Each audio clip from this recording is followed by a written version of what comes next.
All right, so I sort of have this surreal moment where it occurs to me that I would never walk into a classroom and teach for and lecture or talk for the duration of the class time. But as I was preparing to talk here today, it never once occurred to me to do anything other than talk for the duration of my time slot. So why is that? I'm posing that. I'm not answering that question. I wanted to, here we go. Thank you for the opportunity to be here. If you haven't seen the Roslyn website today, I just want to thank, if you haven't seen the Roslyn website, I just want to thank Philip and Nikolai. Like, it's really impressive. I think they've done a terrific job with it, and I think it's a really valuable resource. So I wanted to start off with what I find are some of the challenges I face when teaching and working with bioinformatics students. So we're probably all familiar with this concept. So this is a slide showing how much it costs to sequence a human genome from, this is a log scale here, from one of the first genome sequence down to the thousands, a few $1,000s today to sequence a human genome. And of course, with the decrease in cost has come a corresponding exponential increase in the amount of sequencing data that's been generated. So this is part of a larger theme of the amount of data that's being generated and how one of the challenges, how as a community of educators to deal with this and address this with students. And one other example, of course, so in microarrays 15 years ago, there was virtually nothing in the literature about microarrays. Now there's 50,000 articles if you search PubMed. RNA-seq data 5 years ago, there was nothing in PubMed about RNA-seq, and today there are thousands of articles on RNA-seq. So just another example of the growth of data and cheap data, how easy it is to generate it. And where I think this is a challenge is, we're all familiar with the scientific method. There are various stages to it. One of the stages is making observations and formulating hypotheses. One of the stages is testing the hypotheses in controlled experiments. So science that focuses most of its resources on testing the hypotheses is often called hypothesis-driven science, more deductive, and science that focuses more resources on the making observations, generating data, which is cheap, and forming hypotheses, often called data-driven science, more inductive. So I think this is a real, I find this to be a challenge to distinguish this as students are wrestling with some of these problems. And I would argue, just as an example of this data-driven science, I would say one example was when the human genome was first sequenced. I would argue that that was more about not testing a set of a hypothesis or a set of hypotheses, but rather it was about generating an interesting data set and seeing what hypotheses could be generated from that data set. And of course, most of the bioinformatic tools that we develop are often predictive in nature. They're often hypotheses generating in nature. So as just one example, BLAST, often used to try and determine homology between sequences. But of course, BLAST doesn't actually tell you homology. It may give you some clues about similarity from which you might generate some hypotheses about homology. And then as we're thinking of, so these are some of the themes as I'm going to talk about a couple of problems for just a couple of minutes. The last one relates to theory and application, because I think it's always important to be aware, especially for students wrestling with these problems, what problems have nice mathematical formulations. Sometimes we make simplifying assumptions or constraints on problems, often to enable nice formulations of the problems and what the costs are of those constraints or assumptions that we use. And some problems have very compelling applications, maybe social applications. And some problems appeal to different or resonate with different groups of students. So I think it's important to be aware of those things. So I was going to go through a couple of problems and sort of be thinking about these themes as we go through them, these larger themes.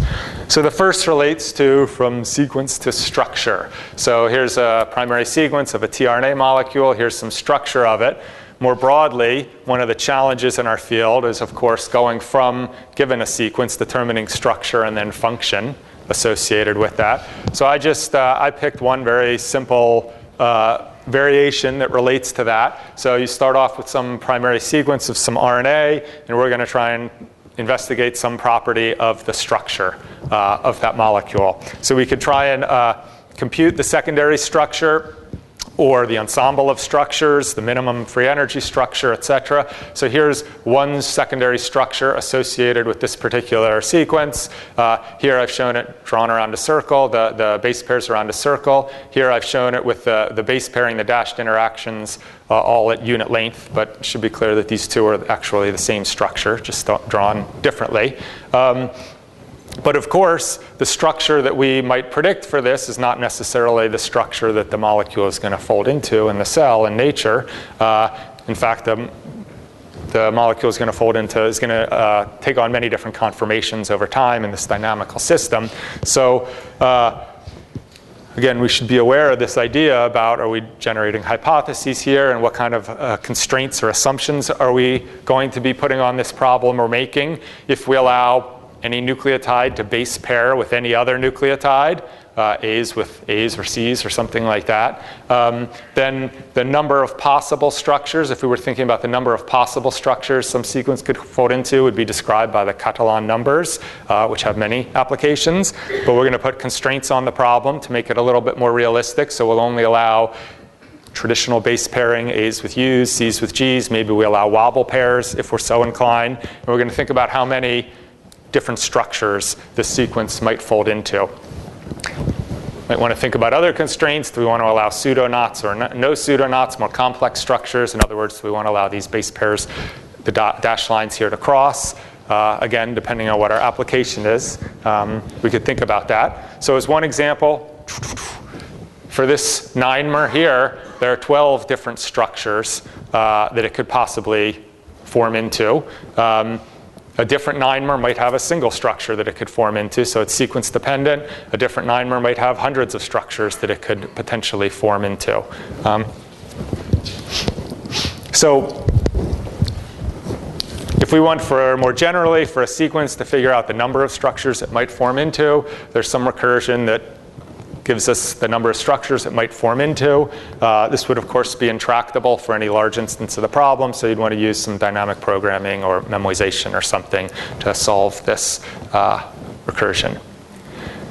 So this is one of the problems, but the problem is sort of the secondary aim. The primary aim, of course, is to think about those themes that I outlined in the beginning, and what are the theoretical aspects here, what are the applied aspects here, is this generating hypotheses, and how has that changed as we change our assumptions or constraints on the problem.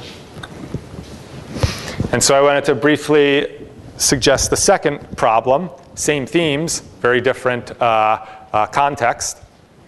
So this problem relates to looking for patterns in a sequence. It happens to be repeat patterns we're going to be looking for here. So one of the motivations for this is finding CRISPRs. So CRISPRs are clustered regularly interspaced short palindromic repeats. So these are genetic elements found in the DNA of bacteria and archaea. And they are repeats. So if you can see here in red, the sequences in red are all repeat sequences. They're all the exact same. And they're separated, each one of the repeats is separated by a sequence in blue, and the sequences in blue are all unique. The blue sequence is called spacers.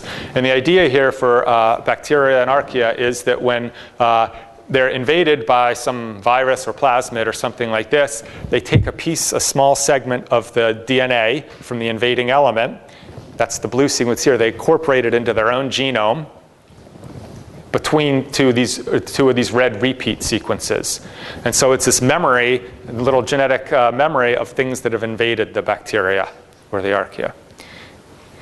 And then when they're invaded again, this CRISPR, this series of repeats and spacers, is transcribed. And if it finds an invading element with a similar sequence to one of the spacers, it knows, hey, I've been invaded by this before, and it targets it for degradation. So if you were thinking about how to find such CRISPR elements, or the way that we do try to find these CRISPR elements is typically to look for these patterns of repeats within the genome.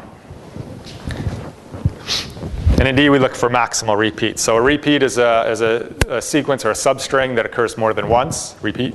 And a maximal repeat means the repeat can't be extended, either upstream or downstream, that it's as big a repeat. It's not like a subpart of a repeat. Meaning the characters immediately upstream of the repeat instances are unique. The characters downstream of the repeat instances are unique. And if we want to find these maximal repeats, so maybe just an example first. So here we have some sequence. TC is a repeat. Here it is in red, here it is in red, but it's not maximal. It's not maximal because it can be extended downstream. There's a C here and a C here, so you can make the repeat bigger. So it's not maximal. And similarly, or in contrast, TCCG here, it's a repeat, and it is maximal in this case because the upstream characters differ and the downstream characters differ. So if we want to find these repeats, one of the common approaches for finding them involves suffix trees. So here's some sequence. Notice I've appended this special symbol on the end to denote the end of the sequence. We have some 15-mer. We could list all the suffixes of that 15-mer. There are 15 suffixes of the 15-mer. And we could build a tree, a suffix tree, out of those 15 suffixes of our sequence. Here's our suffix tree. This is the root of the tree. This is a 15-mer, so it has 15 suffixes. So there are 15 leaves in the tree, one leaf for each suffix. And to determine what leaf a suffix corresponds to, you follow the path from the root down to a leaf. So if we follow this path, this corresponds to the suffix starting at index 6 in the string. So if you look at the characters that you traverse along the path from the root, A, G, C, T, that's the suffix starting at index 6 here. And here's the suffix, this path denotes the suffix starting at index 7. And here's the suffix starting at index 1, which is the whole string, and so forth. So I have this suffix tree. It's this pre-processing of the original sequence. Now what it does is the suffix tree has captured some of the internal structure in the sequence. And so now it allows us to answer different questions, lots of different questions. One question we could answer is we could search for strings in here efficiently. Right? This is a 15-mer, but in general it's like a genome. So we can search for sequences within the genome efficiently.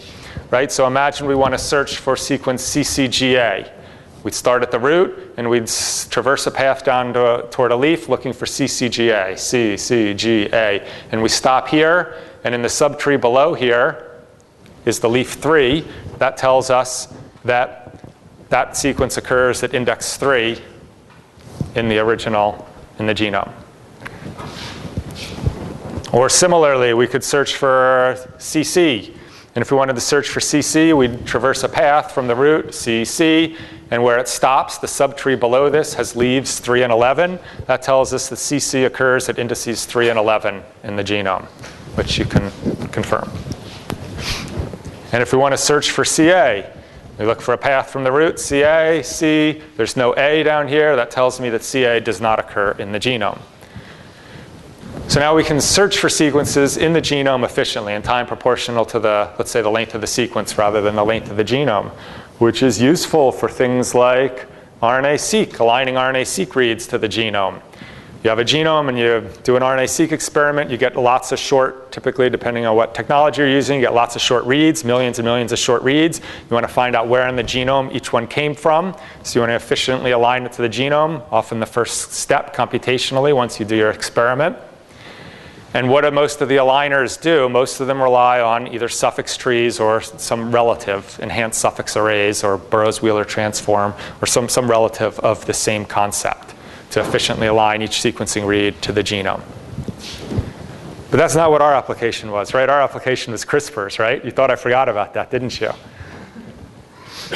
You're like, he can read my mind. But then you're like, no, if he could really read my mind, he'd know I was thinking about Angry Birds and when the next version is coming out. All right, so we were looking for repeats.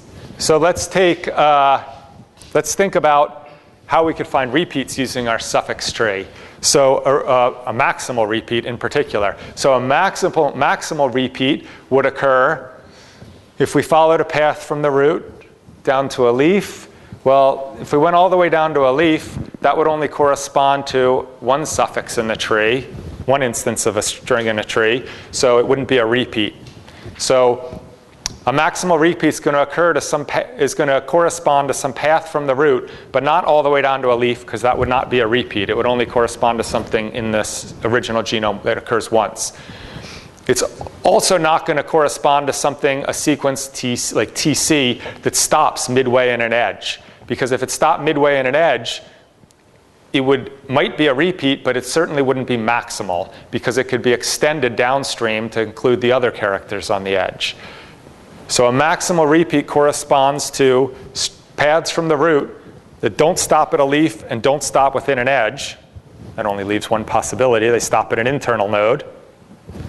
So maximal repeats potentially correspond to paths from the root that stop at an internal node. But not necessarily all internal nodes correspond to maximal repeats because internal nodes can't be extended downstream, but it's possible the path to them could be extended upstream. So as an example, if we search for CG, that corresponds to this internal node here. From the root, we go C, G to this internal node. This internal node has 2 leaves below it, which tells me that CG occurs at 4 and 12 in the original sequence. This is a repeat. It occurs more than once. It can't be extended downstream, but it's possible it could be extended upstream. So we need to check the characters upstream of CG, upstream of 4 and 12, and see if they're the same, not a maximal repeat, or if they're different. It is a maximal repeat. So the characters upstream of CG are at 3 and 11. So we just need to check if the characters at 3 and 11 are the same or different. Here they're the same, not a maximal repeat, because it's not maximal. It could be extended upstream. In contrast, TCCG corresponds to this internal node, which occurs in the string at indices 2 and 10. To check if it's a maximal repeat, we just need to check if the characters upstream at 1 and 9 are the same or if they're different. If they're different, it is a maximal repeat. Indeed, they're different, G and C, so it's a maximal repeat. In other words, the repeat cannot be extended upstream because the 2 characters differ. So that's how we find maximal repeats, is how CRISPRs are typically found by most CRISPR finding algorithms. So, but of course, what I like about this, right, is that there's this, what I consider to be an interesting, an elegant and efficient data structure, the suffix tree here, that involves using some classic tree traversing algorithms, but that also addresses those initial themes that we talked about at the beginning. So I think I will stop there in the interest of time. Thank the funding agencies that have generously supported this, and thank you for your time and attention.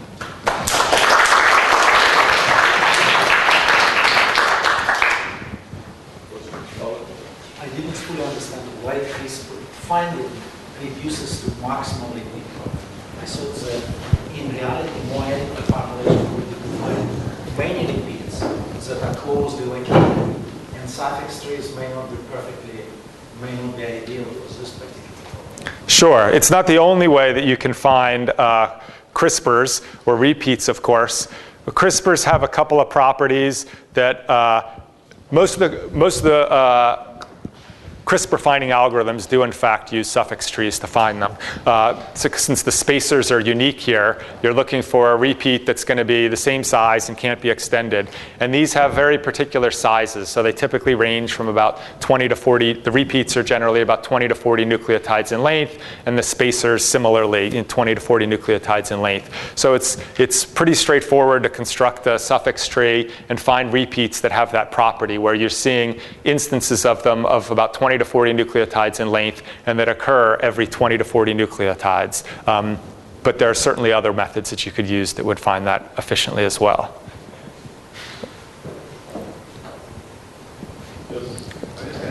I like this example a lot because it motivates suffix trees and the algorithms that build and then administer suffix trees. I just wanted to get your take on how you balance those computational fundamentals with the biology and bioinformatics on top in your classes.